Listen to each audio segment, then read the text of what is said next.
Welcome to Collecting Consciousness, where we aim to capture the ever-expanding and evolving conscious creations that originate from the minds of fellow podcasters, strangers, dear friends, and loved ones.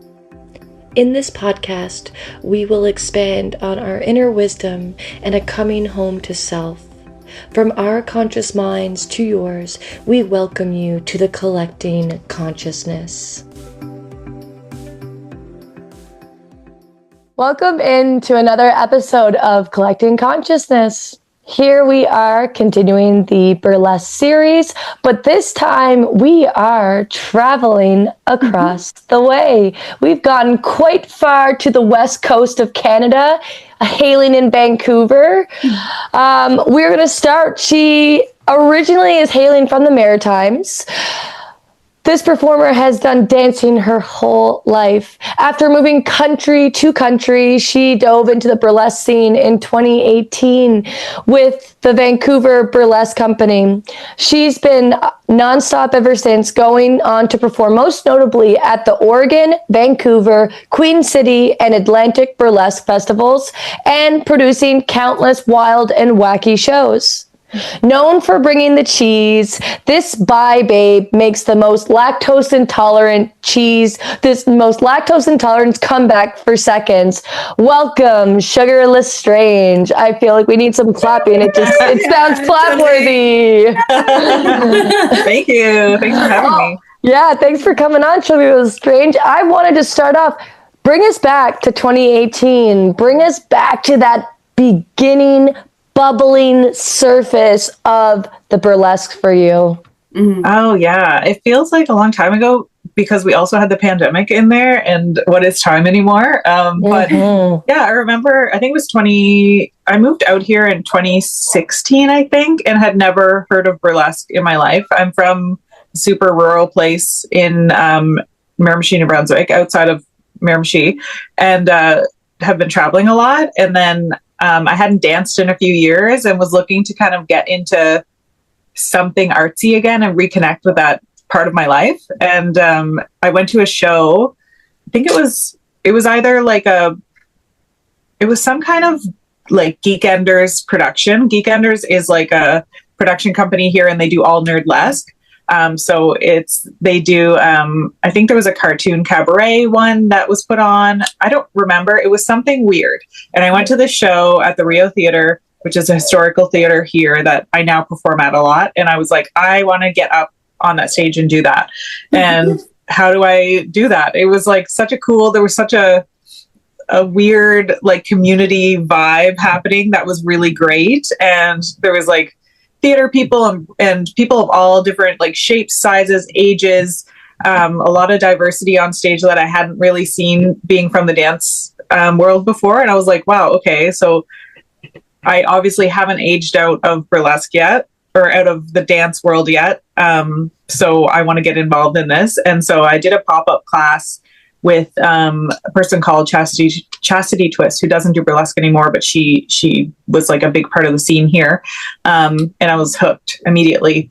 And then I started classes with the Vancouver Burlesque Company. It's like a burlesque exclusive school here. And I've been going ever since, doing a lot of group numbers. And then we call it debuting when you do your first solo here. So in 2018, I finally got up on stage and did my first solo. So I've been going. I was like, maybe I'll do a solo, like one solo or something. And now I'm traveling all over the place and doing a lot of shows, and it's kind of engulfed my whole life. Wow. In a great way. Is this your full-time job, or are you still pardon? Yeah. Can it be? I know a few people who do it full time here in Vancouver, and it's a grind. Like, it's tough. So usually the people that do it here that are successful at it are people that have been doing it for probably 20 years or at least 10 years and are full-time instructors. And then they also get private gigs, and then they tour and do that. Like, it's a grind constantly. Right. So they're teaching, performing, and like living their lives. And usually they're costumers as well. Like, there's lots of different so many different tool trades and whatnot. Oh, that's interesting. So I'm not I like the financial security of having a day job. And then I was like, this is just going to be my hobby, but it's very much like a second job.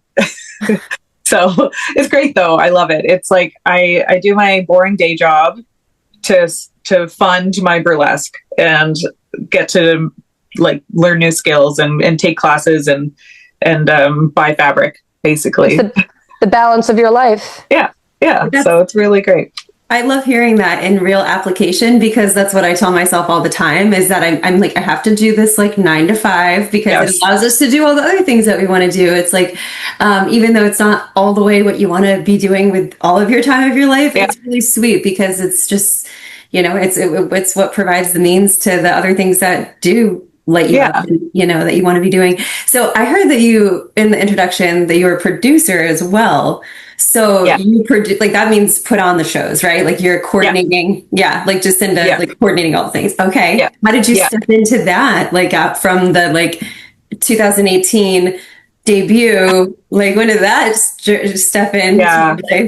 It was very reluctantly, to be honest, because I didn't want the responsibility. I'm not notoriously an organized person. I'm pretty creatively chaotic, I like to say. So I was like, I don't want the pressure of having to produce. But then I realized it's a very competitive city. There's a lot of burlesque, a lot of really big talent here. And I was starting to see, after the pandemic, Vancouver used to be a very neo kind of goofy burlesque scene, and it was kind of leaning a little bit, it goes in waves like anything. It was leaning a bit more classic. I don't really typically do a lot of classic burlesque. My sensibilities is more like comedic, or I like seeing rock acts. I like seeing a little bit of everything. So I was like, maybe I should stop complaining and do something about it, and put my money where my mouth is. So I started producing small shows with my, I call her my burlesque wife, but it's my really good friend, Metaphorical. And it kind of took the pressure off of doing it alone, because she's very type A, very organized. So she does a lot of that side of it.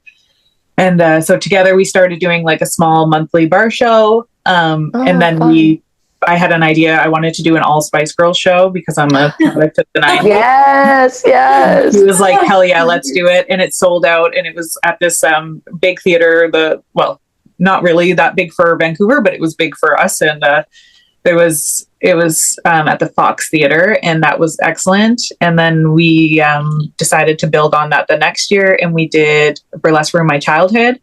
And a lot of really cool acts came from that. One of my friends, Grace Galore, does a Furby act that will be at Atlantic Burlesque Festival. Wow. Oh, cool. So she's coming with me. We're going to Halifax in a couple weeks, and she's got a giant Furby that she's in. It's just like the coolest act. And I'm so proud that it came from like our show. And I also do a Barbie and Ken act that won Audience Choice at Queen City Burlesque Expo with my friend Numi. And Numi does drag as Ken, and I'm Barbie, and it's a really stupid, silly duet. And that came from that show. Like, there's just been lots of things that came from those shows that has kind of gone on to like go to festivals and stuff, and it's really cool. So, and then I'm doing my first solo production coming up called the Anti-Pageant, which Talent New Brunswick actually sponsored in a small way as well. So I'm excited about that. Yeah, so got lots of stuff on the go, but I didn't want to produce. I just wanted to start to see more neo, more comedic, more stupid stuff on stage, and give more people in the community chances to perform. And I wanted to perform more myself. So I decided to just stop complaining and do it. And I like that. It's been stressful, but it's been really fun. So I'm glad that we started doing it. It's a challenge for yourself, and it makes you grow and evolve when you step outside those little comfort zones and create the things that are within you. Yeah, create the burlesque you want to see in the world. Yeah, exactly. Yeah. So what was your first solo performance like? It was really cool and empowering. It felt like she was my burlesque mom, but she doesn't perform anymore. Her name is Chastity Twist, like I mentioned before. But she helped me choreograph it. So it wasn't like an entirely me from start to finish like they are now. But and she taught me how to make my first panel skirt. And so it was a very collaborative time. So that was really nice to get to have that guidance one-on-one. And it's one of my favorite songs by Dorothy, called Woman. And it's kind of just about like, you know, it's called Woman, and it says like, don't call me your woman unless you want to act like a man, kind of thing. And I'm not into like the gender binaries, but the sentiment is there, and just like, you don't own me. So I really, at that time, that was powerful to me. I don't perform it a lot anymore, but it was a cool costume, and it was just amazing to get to be the only person on stage and just like rocking out. I don't know. I just had a great time. Yeah. I loved it. So you were a dancer growing up as a kid. Did you do all types of dance, and like, did you dance from like wee little until like college years, or like how much of your life was in dance? Yeah. I was 2.5, I think, when I started. Oh my gosh. And I was with Karasek Dance Studios in Miramichi in New Brunswick. And I took tap, jazz, and ballet. And I really liked jazz the best. I was pretty bad at tap and not great at ballet, but they're really good for fundamentals, especially ballet. So I did that right up until, I think I took like a year off in between because I was a rebellious teenager. But yeah, then I stopped after high school. I took like a couple dance classes throughout my time at Dalhousie in Halifax, but didn't really stick with it. And then whenever I moved to PEI, I was captain of the dance team there. So then I picked it up again. And then when I started moving, like I moved to Ireland, I moved to Mexico, and then to Vancouver, I kind of stopped in between there, and then started with burlesque because I thought there was like no more dance for me, you know. An older, like, I'm not old, but as a not 20-year-old, you know, like, well, those days are behind me, but turns out they weren't. Well, yeah, and you had mentioned too, like, were you aging out of this? Has that mindset changed that burlesque can continue on for the rest of your life if you wanted it? Yeah, that's what I feel. Big time. Well, especially because you see I don't know what it's like there, but here, there's a big push to learn your burlesque history. And in turn, that means like knowing who your legends are. And our legends here are the women who were there stripping and doing burlesque in like the 70s.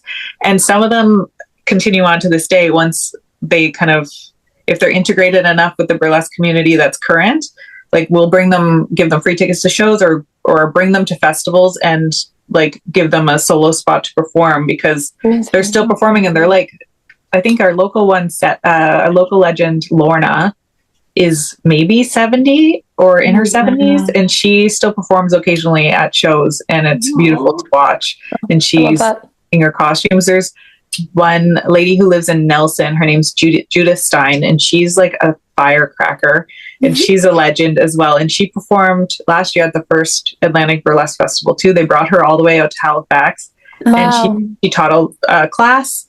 And she's taught classes at the Vancouver Burlesque Festival too. And she's so much fun to be around and just listen to their stories about what it was like back in the day.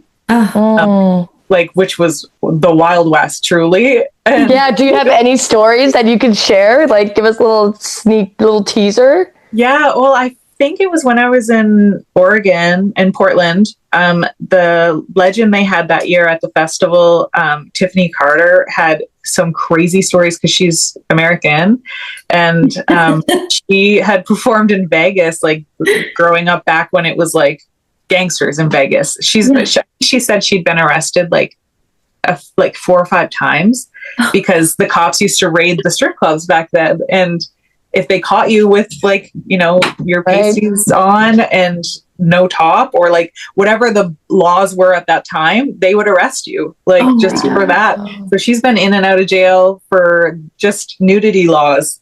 I love that. Yeah, it's crazy. Awesome. And she said that they used to be so cutthroat, like the showgirls back then, like they would sabotage, like not her, but like she's seen it happen with some of the old legends, that they would like sabotage each other's props and stuff before they went on stage, and like it's just crazy. Wow. So if you think that community is wild and cutthroat, then I guess we've got nothing on them.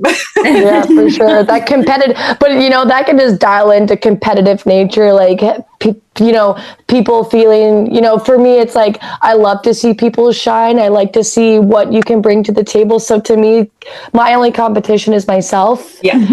And it's like, so exactly. And it's like, so it's curious to be like, as we grow and evolve, like to not want to do that to others. So that competitiveness is ingrained in us. Yeah. And then it's having to shift those mindsets. Yeah. That's wild. It says a lot about like, maybe the age group was different then too. I think they were younger. So they were probably in their like 20s, early 20s. And I know I was wild in my 20s. So like, you think you know everything and you really don't. So especially coming from like, I came from such a country back road. It was actually called the back road where I grew up, and Jacinta Van Pepper grew up on the same street as me. Oh my God. So we were like fiery, and so now I've mellowed out. I mean, I'm definitely not mellow because I'm like go all the time, but I've mellowed out in that respect a lot more. And I think the communities we see, no matter whether it's in New Brunswick and BC and Vancouver, we are trying to exist in community more so than they were before, where it was very individualistic, I think. Right. And it still can be, it still definitely is, but I'm hoping that we're moving in a different direction and trying to create community and cheer each other on. And I think that's what the spirit of neo burlesque is now.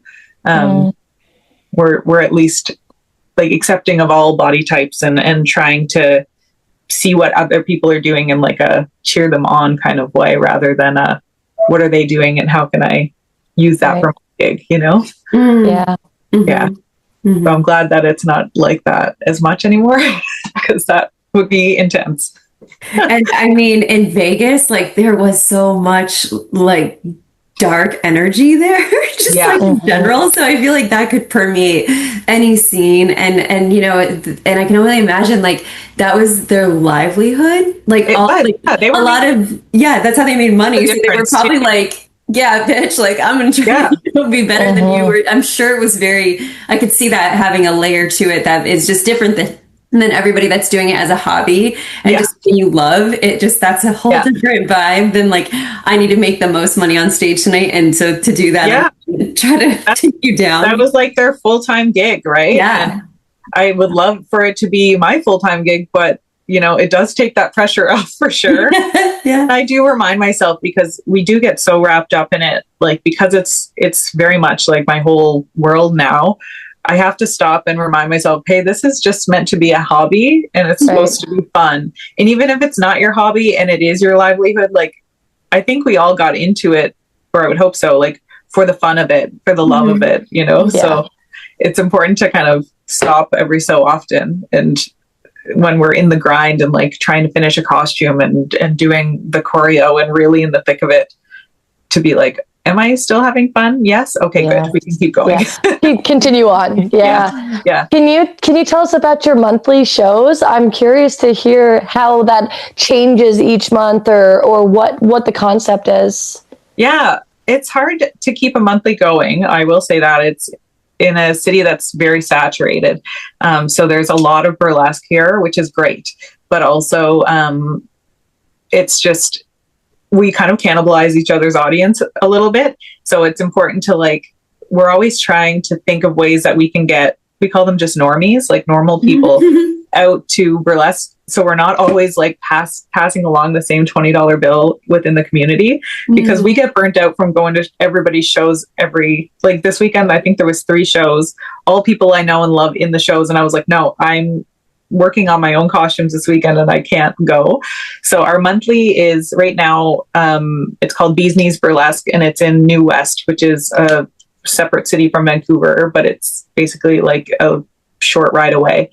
And it's in a speakeasy called the Flapper Lounge, and it's more classic than Meadow and I ever do, but the venue reached out to us and they wanted like a more classic styled burlesque. So we do that monthly, and we bring in, it's usually between 3 and 4 performers, and it's just rotating cast every month. So Meadow or I will perform usually each month, because in case finances. Somebody drops that. In case we don't sell out, then we can take a cut of our pay. But so far we've been very lucky, knock on wood, and we have never had to do that. So people keep coming, which is great. That's awesome. Yeah. So we're we just finished one on Thursday. We had one on Thursday and it was successful and really fun. And we had a newbie performer called Calliope Demuse. And it was like, I think her second ever solo floor show.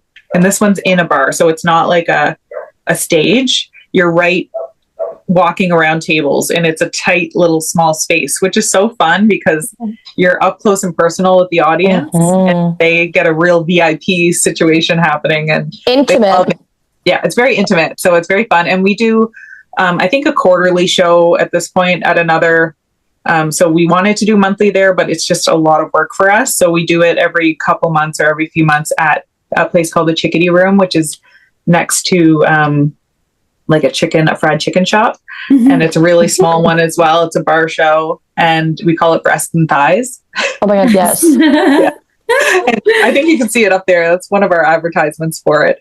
It's very like, we make it all chicken centric, which is funny because I'm vegan. So, but yeah, we have a great time with that. That one's like more us. It's very like neo, wacky. very silly, wacky. We just had one last week. And it was very, very fun. So, and that one's right here in Chinatown. So it's great. Yeah. We had a really fun time.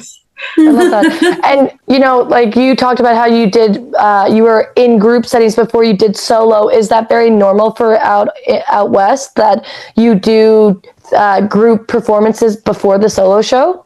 Yes, always. Like, I mean, with anything, there's caveats. So I'm sure there's performers who just stepped on stage ready-made, maybe. I don't know. Right. But typically here, how it works is you're interested in burlesque, you go to a show, you start volunteering at shows while you're taking classes simultaneously. So you kind of integrate yourself with the community, get to know people, because then we can know who you are, know if you're a safe person, like, you know, and then you learn those skills by taking classes with, like, we're lucky to have a couple different dance or burlesque schools here.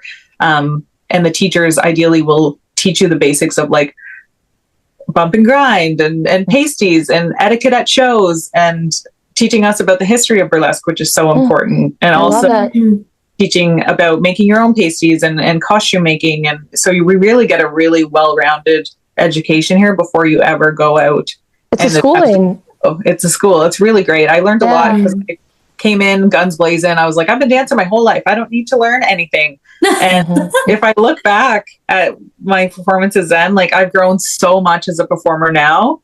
And we're lucky to learn from like world-class burlesque instructors. My burlesque mom is Ariel Helvetica, and she used to be a dancer on cruise ships, like, and she's toured through Europe, and I get to learn from her and a performer called Cherry on Top, who has been performing, I think, for 20 years here in the city and all over the world. And so they know they know which festivals are safe to apply to, which producers are fun to work with, and they just really guide you a lot, which is so helpful in learning to navigate. And then whenever you start going to shows and volunteering, like, for the volunteer positions are usually like you sell raffle at shows or sell merch for performers, or like do the door.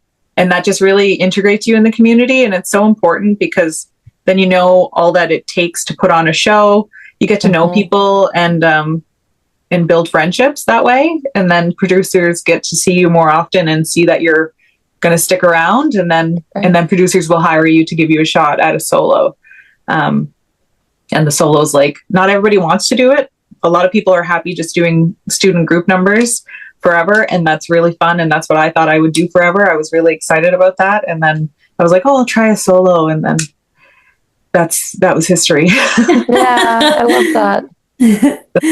Yeah, it's very like linear here, more so, like, because there's so many things at our fingertips, like the schools and the classes and workshops and out of town performers coming in to give workshops too, that like it makes more sense for us to like start that way. You start. Yeah, I like it. I like it. Yeah. And then when you step on stage, you have a finished product. But I do love the DIY aspect of other communities. Like I've only performed once in New Brunswick at, I think it was a fundraiser show in Moncton. Cayenne hired me. Cool. And it's a whole different vibe there, and it's very DIY, and it's very integrated with the drag scene. And I think that there's something really great about that as well, because like you have such different perspectives, and not everything has to be super polished. But it's just amazing. There's a lot of things that are the same too, even though you haven't had like maybe 100 dance classes or burlesque classes. Like you're really in the grind and making things yourself and coming up with really unique, cool ideas. Yeah. And it's such a friendly scene. Like that's very different too. It's cool. Like I like seeing how different communities function, you know? And you saying that, like the friendliness, like, because I'm new in the burlesque community here in Moncton, and we did a photo shoot a couple weekends ago, and I was talking to one of the burlesque performers, and she was saying, like, you know, Moncton has a really empowering, a really like community-driven, safe energy type of way, and people have commented being like, it's not always like this, like there's not always, so what you have is something really beautiful. And like to also dive to keep that. It's so exactly and like to lean in even more on what you were saying of like that, watching the, you know, going in and seeing how the art is a little bit different, but then it's still the same. And it's like that fluidity that comes out from just honoring, like from some of the interviews we've done, it's like some people are like classically trained with their dance, but others are really inspired as themselves as a muse of like, what is the dance art that literally comes out at me when I am just living in an authentic energy of myself. So it's fun to see that, oh yes, I've learned here and I'm open to learning more, but also what is my body? How does my body like to move? How does my body want to really showcase this emotion or this energy? So it's just fun letting people's art out. Yeah, there's something to be said for that too. It's like decolonializing dance or as well. And like, because when you are classically trained, that's beautiful and that's art. But there is something to be said about kind of stripping that away a little bit, and not everything has to be super pointed toes and everything just perfection, because you know beauty when you see it, you know something impactful when you see it. And some of the best performances I've ever seen come from people who maybe never have danced a day in their lives, and they have like a theater background or just like a salsa, like not salsa, they have like a comedy background or something, you know what I mean? Right. It could be totally different art mediums, and that informs their art. And as long as they're having a great time on stage and connecting with the audience, then the audience is going to feel it. So it doesn't really matter if you're doing, like, I'm a person who loves to do a bunch of tricks and stuff too, but sometimes stillness is just as impactful. That's something that like I'm using as a challenge, because I am kind of a whirlwind and I'm fast onto the next thing.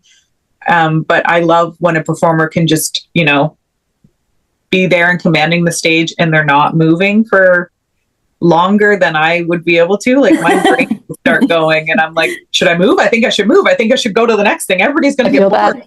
Yeah. It's just not the case. If you're in your power and you're confident and you're excited about what you're doing, I think that's more important than any classical training, to be honest, because connecting with the audience is king. So you want them to feel excited and held in your zone, because without that audience connection, all the best laid plans can just go out the window. There can be I've seen some performances that are like perfectly executed, but I just didn't connect with it. And I'm like, well, the presence. Yeah. It's something that really is hard to even train. So you have to feel it. It comes like it's straight up that feeling within you. Like we all have an energy, and like tapping into our energy is presence. So if you're fully present in yourself, then the people are feeling that.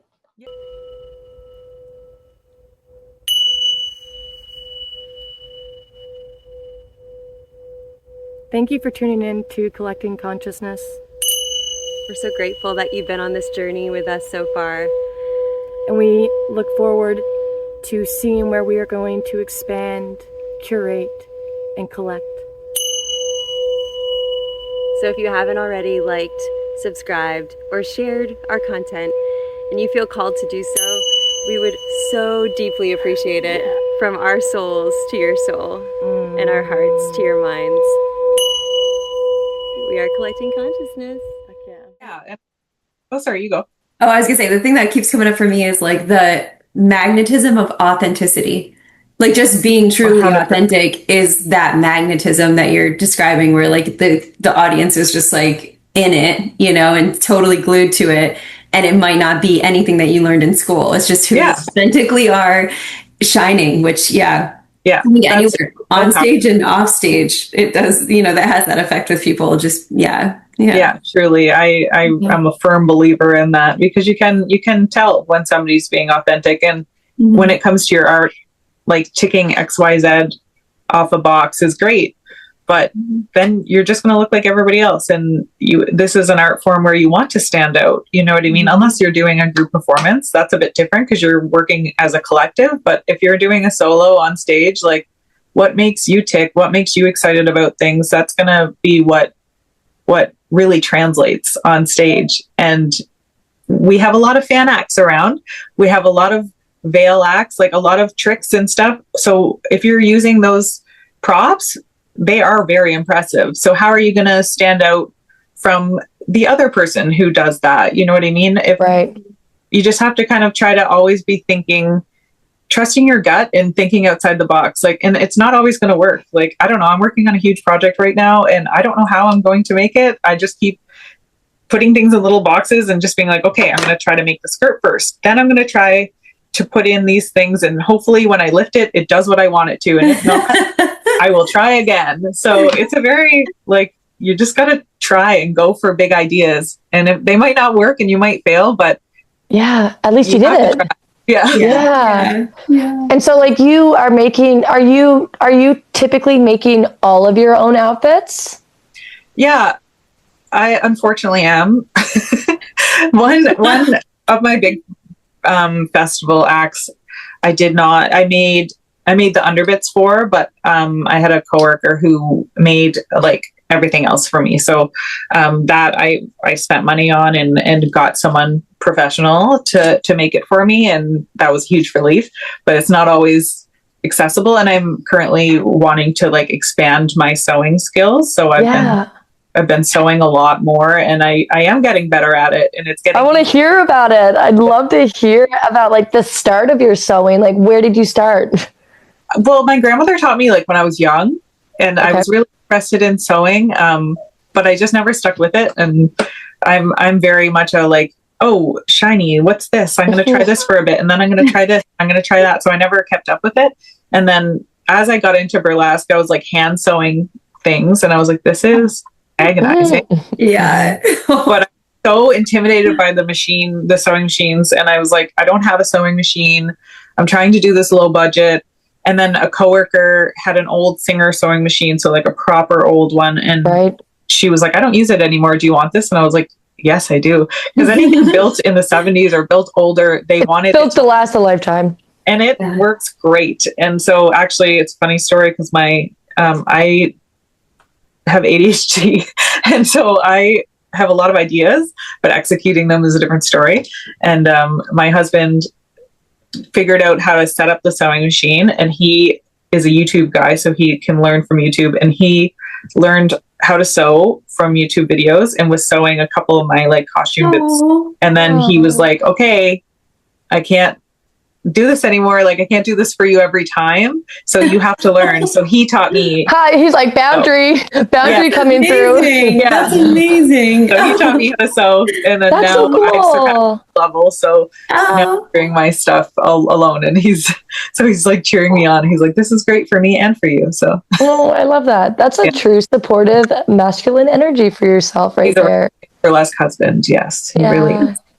Side note, I just saw a video and it was like men are like, there's men that love YouTube, and their love language is showing you YouTube. Yeah. And so I'm like, when, you know, he comes in and he's like, I've got this video, and then it's something from YouTube. That's their love language. I know it is, and I've learned to be less brash about it and just be like, oh, okay, great. Cool. Yeah.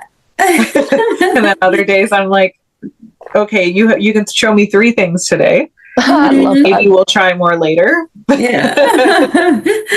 That is so fun. So I'm curious, where did Sugar Lestrange come from? Because everybody's got a birth story of their like name and where it came from. And so I'm curious, where did that drop in? I was like leading up to because now is different. There's a lot of newbies coming in that come in ready-made with their name that like, you might hate it coming up. I don't know. And so I was taught to like always research. If you have a name idea, like Google the shit out of it. And especially people in your local community, you don't want to like create the same name or a similar sounding name as somebody already established in the community. And then beyond that, you should be Googling to make sure there's not like a working burlesque person or a drag person that has that name already, because it's just going to run into some issues. So, but I never thought I would perform outside of Vancouver. So I was like, yeah. And so I was leading up to my first solo. I was like, I have to pick a name, because after you do your solo here, like you should have your burlesque name kind of established then. And I was like putting it into those burlesque generators. I was like, I don't know what to pick. I have no idea. Me and my husband, we were like I like alliteration. So I was trying to come up with like a name that had, like, if I had Sugar, then it would be an S name. So my original burlesque name was Sugar Skellington, because I liked Nightmare Before Christmas. And I'm like I tend to be quite smiley and like bubbly, but I have a very like goth sensibility too. So I like Tim Burton and like Halloween and all of that kind of stuff as well. So I wanted to kind of showcase both sides of my personality. And then I ended up changing it to Sugar Lestrange, because it suits me a bit more. And someone brought it to my attention that Sugar Skellington sounds like Sugar Skull, which might be like insensitive to, because I'm a white chick. So I was like, well, I don't want to ever offend anybody and make anybody think that I'm unsafe or a shitty person. So I went back to the drawing board after already debuting as Sugar Skellington for a little while. It wasn't too long. And then Sugar Lestrange kind of suits me better anyway. So I just kind of was like, well, this is another character. I like Bellatrix Lestrange from Harry Potter. And then of course now J.K. Rowling ended up being a huge turf and a shitty human. So I'm like, maybe I'm the problem. I don't know, but so, fuck that. But I'm sticking with the name. It doesn't have to be Harry Potter. So and also it's like the rebellion of burlesque too. The fuck you to society. So fuck you to J.K. Rowling. But I feel you. I hear you. I also don't know that reference, so you're good. There's people out there that would not even know that. So I would never. It's also, there's a Baby Lestrange song by, I think, who's it by? Heart, maybe? Someone's out there screaming right now, being like, it's by this person. And that's a great song, so I'm just going to go with that. There you go. And you totally sound like, you sound like a millennial gal.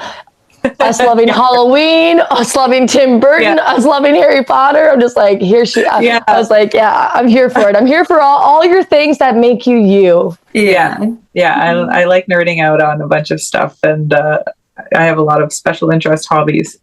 So I'm just trying to combine all of that chaos into one name. And Sugar is a very common burlesque name. I know some really great burlesque performers with the name Sugar, not in Vancouver, but in Canada. Sugar Vixen is one of them. She's a performer from Montreal, and I really look up to her. She's a great performer. But I never thought I would be performing outside of Vancouver. I was like, oh, it won't be a problem. But here we are. I'm performing all over the place. So that must be so. What is it like traveling and doing that? Like going to these different places? It must be so exciting and just getting.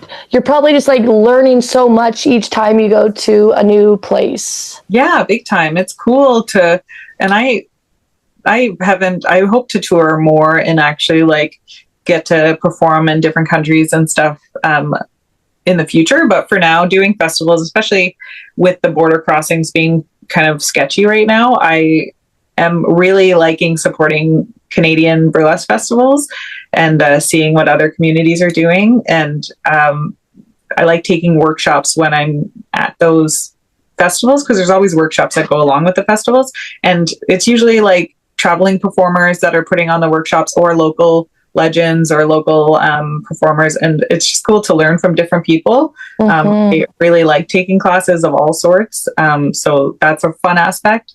And then just getting to meet people from different communities, and it just broadens your whole burlesque sensibility and makes you learn so much from different people, and seeing different styles is great. It offers a fresh perspective, but it is scary as well, because I would say I'm an extroverted introvert, so sometimes being in a room full of people I don't know depletes my battery quite fast. And so small talk is something that makes me want to die.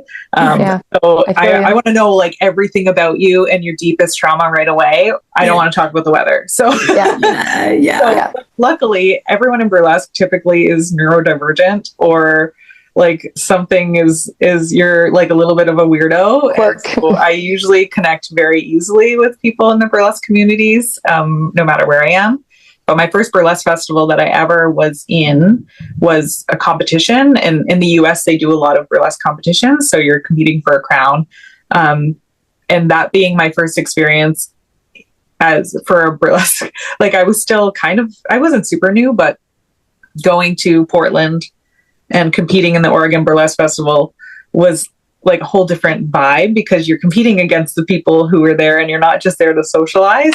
Right. And it was everything was really nice, but it was definitely like that vibe of, but I do love competitions. I'm a board game person, so I really strapped in. Yeah, I just like, even if I don't win, and I didn't win anything at that competition, but I really gave a great performance in my opinion, and I put it all out on the stage and had a great time, and the people who did win were amazing. So I was competing against people who had been doing burlesque for like some of them had been doing it for 20 years, and I was like just so stoked to get to in awe to go there and to be chosen from a bunch of applicants. Like the Toronto Burlesque Festival, we had Belle Jamel and Ivory at Bee's Knees recently, and they're the ones who are, Ivory at least is part of who puts on the Toronto Burlesque Festival, and she was saying that they had like 500 applications this year. Wow. I know. I'm crazy. I'm like crossing my fingers so tightly. I want in on this festival, so we're going to be finding. Cool. Yeah, we're going to find out. I think in a couple of weeks. So fingers fucking crossed. And if not, it is what it is. Sting off it a little bit, because like if we don't get in, or whoever doesn't get in, there was 500 people from all over the world that applied. Like, thank you for even seeing my application. That's really cool. And if I don't get in, that is no problem, because there's 500 applications. That's like crazier odds than Beehoff, I think. So it's just an honor to even have some really big names looking at your application. And then if you get picked, then I'll be deceased, because you got picked out of 500 people, and that's crazy. So it's good either way. I just happened, it was so funny, I just happened to tag me at that photo shoot we did. I tagged them in one of the photos that I had posted, and I got Toronto Burlesque Festival liked it. I was like, who is this a sign? And then boom, the next day I got an email, and it was like, hey, we're looking over your application, we'd like a longer video, can you send us another video? So I'm like, and when I submitted the application, it was 11:11. I'm all for some angel numbers. I did something like that too. Not 11:11. That's like so auspicious. That's really good sign for you. So honestly, I'm like, I've been saying it. I'm like, Courtney, stop talking. Stop telling people all these things. But I'm excited. And either way, like you said, for people to be seeing you, to like put yourself out there. Yeah. And if you don't get picked, you don't get picked. But that doesn't mean stop trying. Keep fucking showing up, doing your thing, doing the things that you love. And like, and to just relate back to your sewing, like when you were younger learning and then you were like, you didn't want to do it. Back then, that wasn't your time. You came back to it later, and now you're in it, and it's like it was always a part of your timeline. It's just like, okay, maybe not here at this age did you really fucking love it, but now here, look at you making these beautiful pieces of clothing, and send us some pictures of the things that you've made, because like that, just so people can see these things, like. There's such a depth to you, to Sugar Lestrange. I'm hearing, like, to me, this is a nice lesson. I'm getting a lesson from a really cool burlesque performer. Like, you're teaching me to like go learn my history, do the art, do the things that like make your outfits, and like it makes you well rounded. So and then you're something on a stage, and you're like, I did this. Yeah. It's very cool. Like, it's such a cool feeling. People in the audience don't often know that a lot of us are grinding, like making our own costumes, and like maybe don't have, like, we're not professional costumers, like, but my motto for that is good from far and far from good. So like, good from far and good. It has to look good on stage, but you're not looking up close. Don't look at my stitches. That's great. I literally feel like I'm watching RuPaul when you say that right now. They're like, did you cinch the waist in? Girl, I can see some duct tape. I can see some. No, you don't. Can't see it. Good from far. What is it? Good from far. Far from good. I love that. Because I'm not a great rhinestoner either. So I'm just trying my best to do everything. And I'm like, well, if it's not perfect, they won't see that from stage. It's great. Yeah. And like, we won't talk about a bar show because they can see everything. Really. Yeah. But not discuss that. But, you know, to lean into that, you know, the bar aside, but it's like leaning into that imperfection. Like, we're not perfect beings. So if we can lean in a little bit more in our imperfections, that it helps us break those societal norms. It does. And like, you know, I want burlesque to be accessible for everyone, because it's not just the you know, you want to create diverse shows. You want to see people of all backgrounds, of all body types, body sizes, people with disabilities. You know, you want to see all these people being empowered on stage, but there's also there's a barrier, a financial barrier for a lot of people doing burlesque, and like maybe not as much in smaller scenes, because DIY is king. And I like that. I want to keep that flowing even in big competitive scenes, because, you know, you shouldn't have to have $1 million to put together, to hire someone to make a big fancy costume for you. If you have that money, great, because it looks amazing.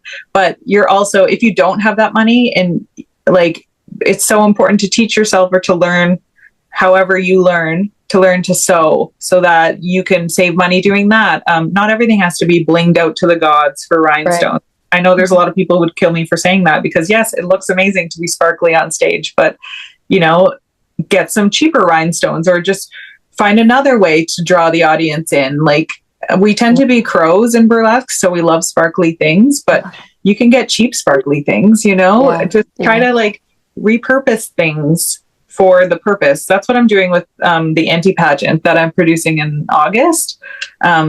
Because I was seeing a lot of these competition shows, like Beehoff is the big one that everybody wants to go to Burlesque Hall of Fame and compete for the big crown. And that's amazing. But, you know, it's not always accessible to everyone. And also you have to be of a certain caliber to get accepted to those big festivals, especially in the States. So for me, putting on an anti-pageant is like taking the piss out of pageants, first of all, because they used to like weigh the contestants and parade them around, and they had to be a certain size. And like, I don't want that, you know. But I do love a competition, and I want the people of all genders, of all sizes, people with disabilities, people of color, like people from all backgrounds who hot glue their costumes and still manage to put something really cool on a stage. That's what this is, who this is for. People who think outside the box and Right. who can do burlesque on a budget and still make it look like it's world class.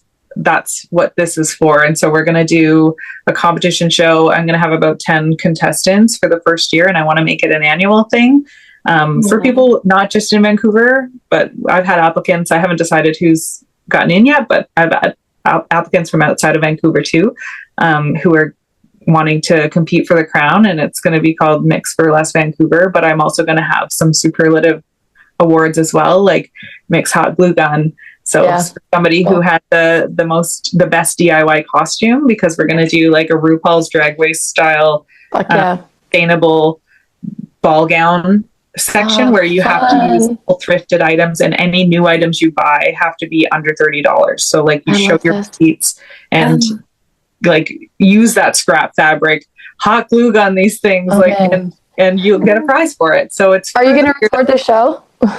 Yeah, well, I was actually thinking about maybe doing a live stream version. I was just saying, because I was like, I want to see this. No, I need to see this show. So fun! I'm very excited to like get this out and create a competition show for the weirdos and for the people who might not get to be on these big, huge stages. And it's still like it's a big stage. It's there, but it's for everyone else, you know, for the rest of us. Sugar, it really seems like producing and these big production ideas are going to just continue to evolve for you.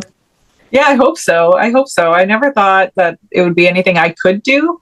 But I don't know. There's people like me out there because there's people who are excited about it too. And I have a lot of support and like in my husband, obviously, but also my burlesque friends have all been like, how can I help?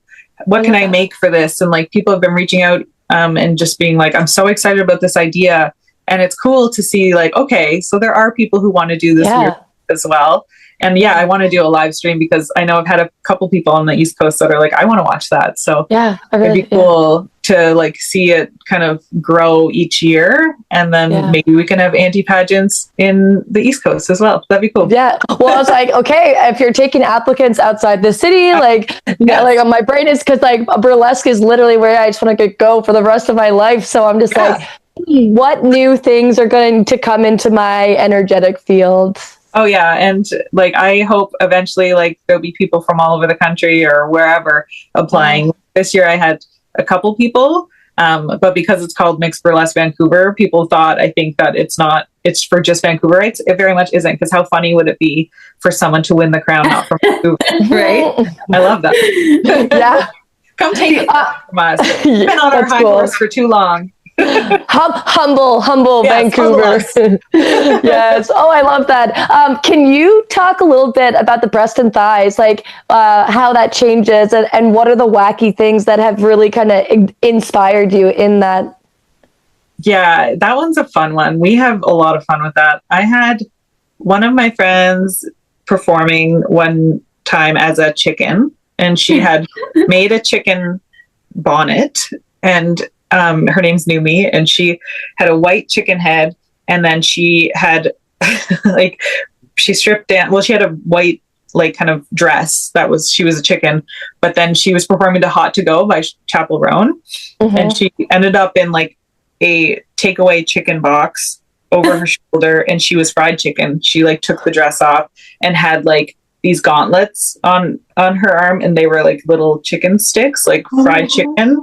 Like drums of chicken. I don't eat chicken clearly because I don't know what it's called. Yeah. She was edible chicken. Oh, that's amazing. It was very funny. And then last show, we have my co-producer Meadow does an act to car wash, and she has like chamois bra, and she goes out and cleans the windows with like yes. And then she like throws we used to throw water at the old venue we had because they didn't know to say no to us, but we don't do that in the new venue. But they and she has like these little rubber duckies, and she throws them all down for her big finale. And we had a lot of weird shit Last I love time, it. one of our other performers was like a fungus, like a mushroom, and she was like very up in people's faces, and another one was eating a chicken sandwich when she came out, just being a mess. Like the audience loved it. Well, just like there's just so many different things you can do, and it's just an art. Like it's a production. Come in and just watch and see what somebody is going to bring to the table. And the audience loves it. Like we're right up in so I'm a noodle, so I love getting right up in people's faces. So I'm like on the booth and I'm like dancing on the booth, and people are like making sure I don't fall, and it's very funny. Like we just have a great time, and it's very experimental. And just show us your weird stuff, and you get people tip. Like that's the great thing about a bar show is people will tip you. And so like we always, of course, have a spiel at the beginning is like, if the performer, like don't touch the performers, first of all, unless like they'll make it very obvious if they want you to interact with them, but it goes both ways. So if you don't want to be like interacted with in the audience, just like go like this, we always say. Because there's some people who are there just to spectate and they're shy and they don't want you to make a fuss of them. Whereas other people, like I'll put like my bra on their head and they love it. Like it's just, you kind of get a vibe. Getting that consent. Yeah. Consent is mandatory. It's not just sex. So, we have a lot of fun with that because there's no fourth wall. Like you're just there. And you're like, hello. chicken arms ensue. Yeah, like she was going around like this, and then we do the chicken dance to finish it. I hate that.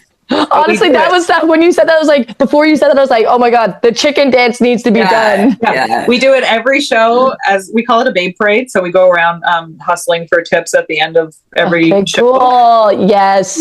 My co-producer Meadow has these tip jugs, and they're 2 fish bowls, and they're attached to a bra, and then we put the money in there, and it's very incentivizing for people because they're like, oh, I want to put my Yeah. So we're going around doing the chicken dance. Well, she's got these jugs on, and I'm like, is this song ever going to end? Totally. It's like working in a restaurant, the happy birthday, and that's exactly what it feels like.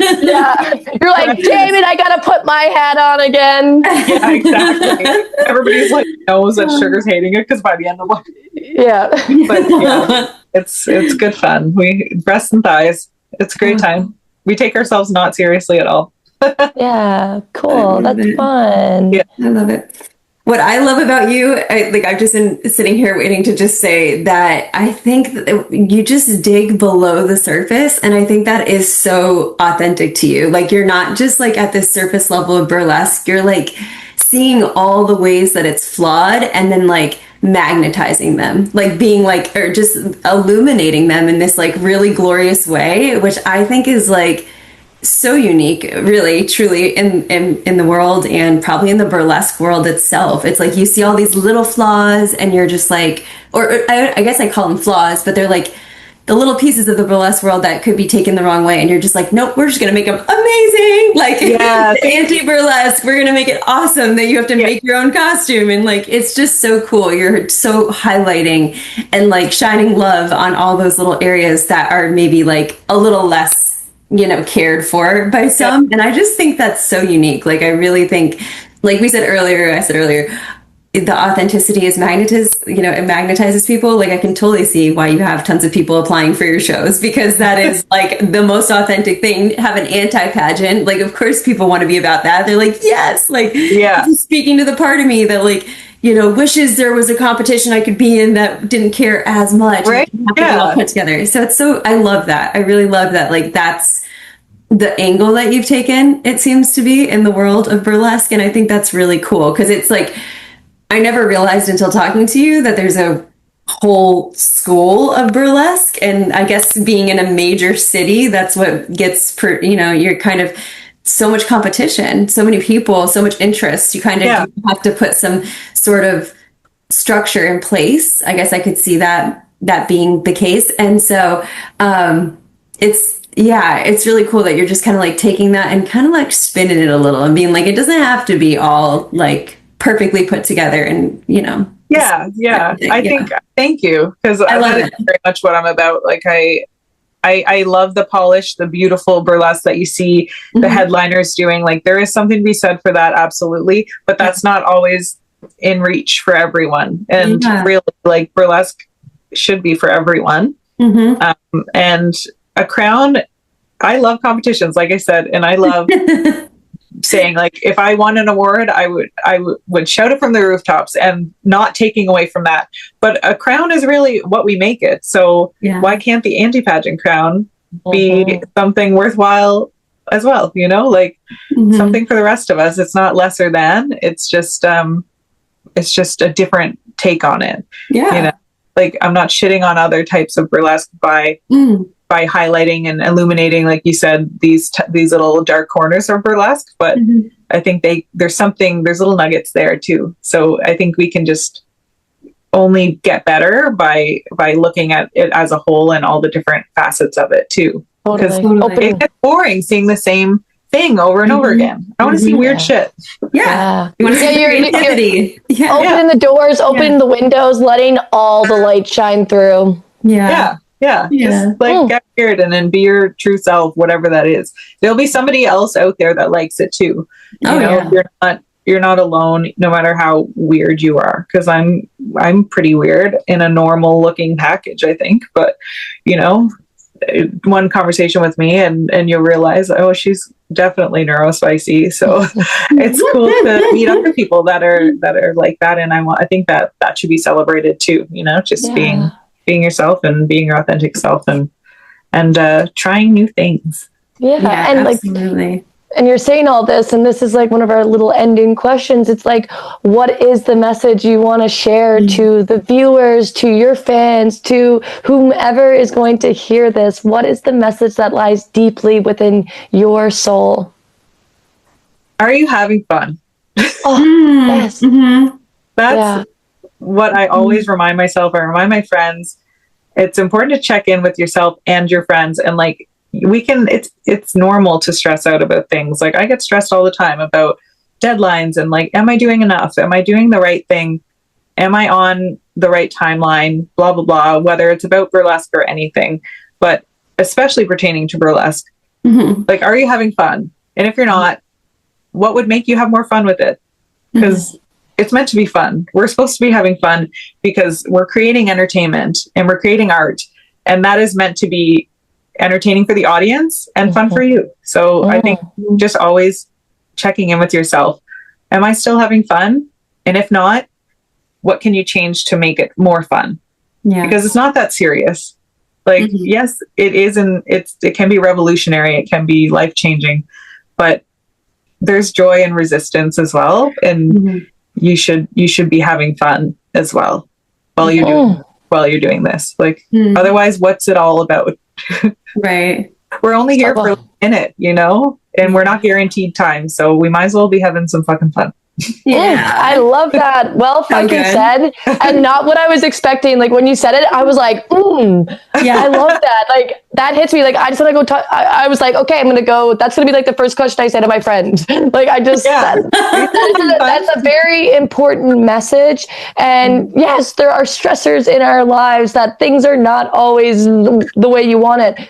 But that doesn't mean you can't still not have fun. And there's ways around. And it's just like keeping that spirit alive. So thank you. Good one. Thank you. Good one. The world is a crazy place right now. And there's a lot of bad things happening. And we can get bogged down by it, you know. And we should always be, you know, paying attention to that as well. And doing what we can to be a part of the resistance and not let the world bring us down. But you know, you have to feed that part of yourself as well. So have some fun today. I love that. Sugar Lestrange, where can we find you? Do a shameless plug for yourself. Any sort of thing you want anybody to know, let us know where we can find you and what's going on in your life. I'm on Instagram, sugar.lestrange. My production account is Sugar Puts On a Show. That's where you can learn all about the anti-pageant. That's the big thing I'm working on. I'm also working on a new act I'm putting together, but that's going to be debuting in Vancouver. So if you're not in Vancouver, don't worry about that, because I'll be in Halifax in like a week and a half. I'll be doing a duet with Roxy Reverie. who's a great burlesque performer based now. Well, she was out of Vancouver, but now she's in Connecticut.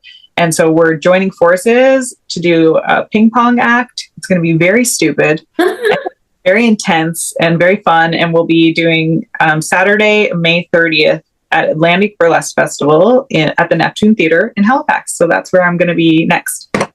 Cool. Amazing. All right. So Maritime folk, Yes. you can, I do know people that are going to this show. So that's exciting. Have so much fun in Halifax.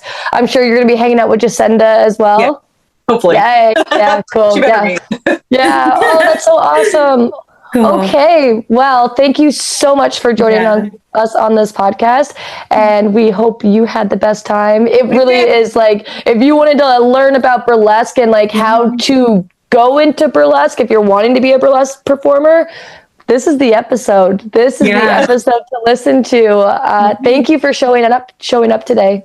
Yeah, thanks so much for having me. It's been so fun. It's nice to talk to people outside in different burlesque communities. Yeah. And just 100%. different humans. So thanks so much. You've been so lovely. Totally. We loved it. It was great. And I just have to say before you go, the Ken and Barbie is I know, priceless. Bethany. Yeah. It's fucking priceless. Like I was like on Instagram just down the Ken and Barbie rabbit hole. Like, when I first discovered you, I was like, oh my God, this is amazing. And then you have the Ken and Barbie like question answer.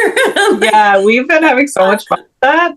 And I hope to get to perform that again and again because we have so much fun doing that. And Numi is a great Ken. Every time I see Numi as a regular human girl, it's weird. Yeah. She was born to be Ken. Super convincing Ken. I'm like, wow. Yeah, right. It's amazing. Yeah, it's amazing. Thank you very much. I just love that so much. I wanted to say it earlier and then I just had to like plug it in at the end. Everybody it's a testament to stupid art. Yes. Stupid art. At least go see that if anybody's listening. Thank you very much. Yeah. Great rest of your long weekend. Back at you. Yeah. All right, guys. Thank you. This has been another episode of Collecting Consciousness. Like, subscribe, and share to your friends. And join in for the Burlesque series is not quite ended yet. We've got a couple more lined up, so stay tuned, and we will see you next time. Bye-bye.